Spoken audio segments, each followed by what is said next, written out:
Welcome to the Geostrategic Podcast. China just sent its frontline fighter jets into the Middle East, and almost no one is talking about what this really means.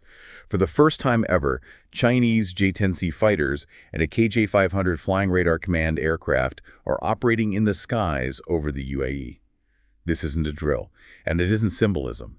It's a strategic message to Washington, to regional powers, and to every Air Force watching closely. Why did this happen now? What does it say about the future of Gulf security? And is China quietly reshaping the balance of air power in the Middle East? Stay with us, because the implications go far beyond one exercise. If you value serious geopolitical and military analysis, like this video, subscribe to the channel and share it with anyone following global security shifts, and most importantly, leave your opinion in the comments. Is this a warning shot?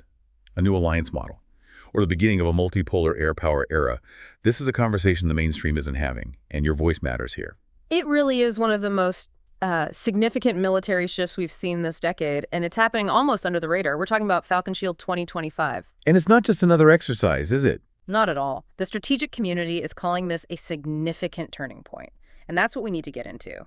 The real mission of this deep dive is to figure out how this exercise, which ran from December 9th to the 22nd, went from, a simple handshake exercise to a full-blown demonstration of deep operational integration. And that changes everything. Okay, let's start with the hardware then, because what China sent is a huge part of the message. The J-10C, this is their spearhead, right? Their most advanced fourth-gen fighter. It absolutely is. And they didn't send a stripped-down export model either. This is the real deal. So for our listeners, what makes the J-10Os so relevant today in 2025? It's the radar, isn't it? The ESAA. That's the heart of it. The active electronically scanned array radar. It's a complete game changer from older systems. It's not just about seeing farther. No, not at all. It's about seeing everything all at once. An ASA can track dozens of targets. It can jam enemy signals. It can guide multiple missiles simultaneously. And it does all of this with a very low probability of being detected itself. A silent hunter. That's a good way to put it. And when you pair that radar with its advanced electronic warfare suite and its compatibility with long-range missiles, you get a platform that's, well, extremely capable. And it's got the legs to be a real threat in the Gulf. I'm seeing a combat radius of over 1,000 kilometers powered by their own WS-10 engine. That's right. The domestically produced WS-10 is a big point of pride and a key enabler for them. So for Beijing, this deployment is doing two things. First, it's an operational test. Can they sustain these advanced jets so far from home? And second, it's marketing, a very high-stakes sales pitch. They're parking their best fighter right in the middle of a region full of potential buyers, right after Pakistan became the first export customer. the J-10C, as you said, is just one piece. The real headline grabber for defense analysts was the other aircraft they brought, the KJ-500. Ah, yes, the flying radar. If the J-10C is the spear, the KJ-500 is the central nervous system. It's the brain. And sending your brain into a complex region, that feels like a much higher risk move for Beijing. Why is it so important? Because modern air combat is all about data. The KJ-500 provides command, control, and crucially, sensor merging. It takes all the data from all the jets, from ground stations, from drones, and fuses it into a single coherent picture for the commanders. So it turns a group of individual fighters into a coordinated thinking network. Precisely. And this is a massive milestone. This is the KJ-500's first ever deployment to a joint exercise with a country outside of Asia. You just don't do that with a sensitive, high-value asset like this unless you are making a very serious statement about normalizing deep expeditionary military cooperation. It's a signal of confidence. Immense confidence. And it's backed up by logistics. You can't just fly these jets there. The tankers. The Y-20A air refueling tankers they came along too, which demonstrates an intercontinental projection capability of over 6,000 kilometers. That used to be a club of one, the U.S. So China is showing they can not only get there, but they can stay there and operate. The sources also mentioned UAVs, drones were involved in the simulations. Yes, a complex, multi-layered air package. This wasn't a simple flyby. Okay, so let's pivot to the training itself. The hardware is top tier, but how they used it is the real story. Previous Falcon Shield exercises, they were pretty basic. Very basic, almost symbolic. Basic maneuvers, some cultural exchanges, photo ops. This year was a qualitative leap. Analysts are saying it moved from symbolic flights to meaningful operational interoperability. How meaningful are we talking? What does that look like in practice? It means they were running integrated command and control simulations, shared decision-making, So not just a Chinese commander and an Emirati commander in separate rooms? No, they were in the same loop. They also flew mixed formation combat missions. So you have Chinese and Emirati pilots in the same formation having to communicate and execute complex missions in real time. We're talking layered air defense, night combat, battlefield search and rescue. But the core of it, from what I'm reading, was about sharing a philosophy, an approach to warfare. That's the deepest level of integration. The exercise was designed to expose Emirati planners to China's whole approach to network-based warfare, how they do sensor aggregation in a contested environment. Let's break down network-based warfare for everyone listening. What does that mean for a pilot in the cockpit? It means the pilot is no longer just a pilot. They're a node in a massive real-time data network. Every platform, the J-10, the KJ-500, a drone, a ship, is constantly sharing data. For the UAE, they're getting a first-hand look at how China's military thinks, how they process that flood of information to make faster, better decisions than an adversary. It might be very different from the NATO doctrine they're used to. And you have to assume the UAE was taking copious notes. They operate F-16s, Mirage 2000s. They were running a side-by-side comparison in their own airspace. Oh, absolutely. This was a live-fire audition. They were settling everything, performance, tactics, even maintenance against their Western fleets. And the verdict? The feedback we have is extremely positive. One senior Emirati official apparently called the J-10C's performance impressive. But the most telling comment wasn't about the tech. What was it? He called it a cost-effective alternative to Western aircraft. And here's the key phrase: without political baggage. Without political baggage. That one phrase says it all. It's the hinge for this entire geopolitical shift. Which brings us to the big question. Why now?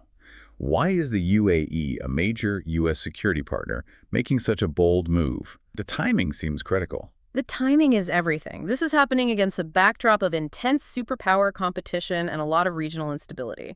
For the UAE, the core motivation is strategic autonomy. They want options. They need options. They're actively trying to balance their decades-long dependence on Western, primarily American security guarantees, a dependence that they feel is becoming more conditional. And that conditionality is a source of major frustration, especially when it comes to buying new hardware. The F-35 program is the ghost in the room here. It's the prime example. The UAE took major political steps, like normalizing relations with Israel, partly with the expectation that it would unlock access to top-tier U.S. tech like the F-35. But it didn't. It got bogged down in U.S. politics, regional security concerns. It's effectively on ice indefinitely. So from the UAE's perspective, they see a world-class jet they want to buy, but can't because of political hurdles. And then China comes along and says, here's our high-end alternative, the J-10C, no strings attached. That's the calculation in a nutshell. They're looking for viable alternatives without, as that official said, the burdensome strategic ties that tell them how and when they can use the equipment they've paid for. And this plays directly into China's long game. This isn't just about selling jets. Not at all. Beijing has been methodically weaving military cooperation into its much larger economic strategy in the Arab world. The economic foundation is already massive. China-UAE bilateral trade was over $100 billion by 2024. That economic gravity makes this kind of security cooperation possible. China's whole model is different. It's based on non-interference. They aren't going to hold up a fighter jet sale over foreign policy disagreements or human rights reports. We've already proven that with other systems, the Wing-Lung-Su and drones, for instance. Exactly. The UAE has used those drones in combat. They know the supplier is reliable and politically flexible. So Falcon Shield 2025 is really the military dimension of the Belt and Road Initiative coming into its own. So let's talk about the message to Washington. This isn't subtle.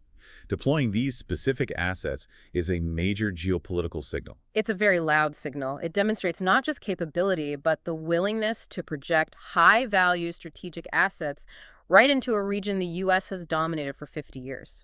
It's taking the competition from rhetoric to physical presence. And the effect of that is it expands the menu of options for everyone in the region. That's the core of it. China is now a credible high-end defense partner. This allows countries like the UAE to reduce their exclusive dependence on the West. It makes the entire region more multipolar structurally. The UAE is testing to see if China can be a reliable number 2 option at the defense table. But let me push back on that a bit. The UAE has spent decades and billions of dollars building an air force that is interoperable with NATO, plugging in Chinese jets with Chinese doctrine, Chinese data links.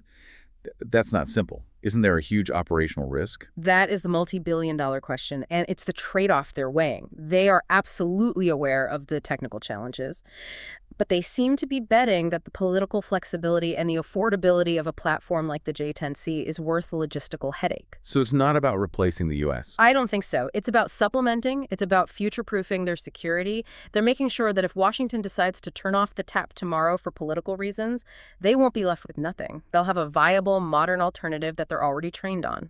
So to wrap this all up, what Falcon Shield 2025 really shows us are two things happening at once. First, China's military-industrial complex is now mature enough for global power projection. Right. And second, countries like the UAE are making very pragmatic, clear-eyed moves toward a multipolar security posture. And it shows that air power is now one of the most potent tools of hard diplomacy. Right. It can shift the strategic balance without a single shot being fired. Which brings us to a final thought for you, our listeners, to consider.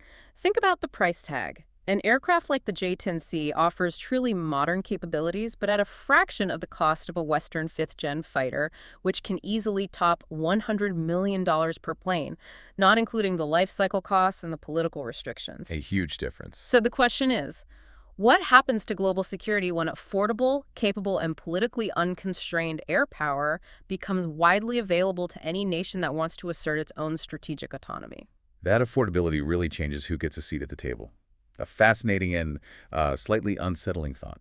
Thank you for listening or watching this deep dive. And we really do encourage you to check out our other deep dives for more analysis on these global shifts. We'll see you in the next one. If you found this discussion valuable, please like, share, and subscribe to the Geostrategic Podcast for more in-depth analysis on topics that shape our world. Stay informed, stay ahead, and stay tuned for the next episode.